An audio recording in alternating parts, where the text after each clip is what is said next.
Hey everyone, welcome back to the channel.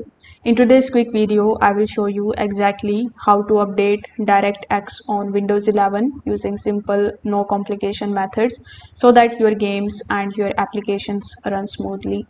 So without further delay, let's get straight into it. First of all, you need to click on this start icon on your Windows PC. Over here in the search bar, simply search for settings.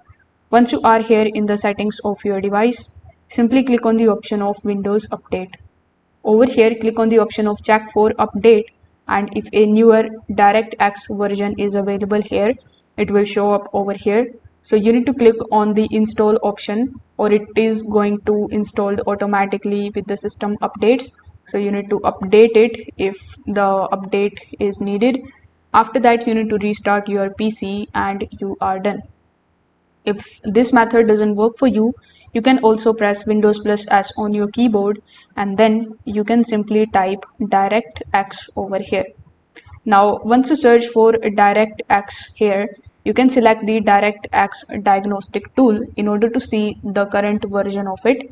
If you want the latest files, you can also search for DirectX End User Runtime Web Installer from Microsoft and you can download it and follow further on-screen instructions.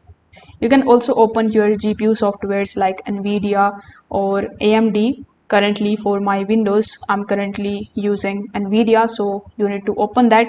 Over here, click on the option of drivers here in the left hand section. Then click on the option of this refresh icon or check off for update icon here in the top right hand corner of the screen.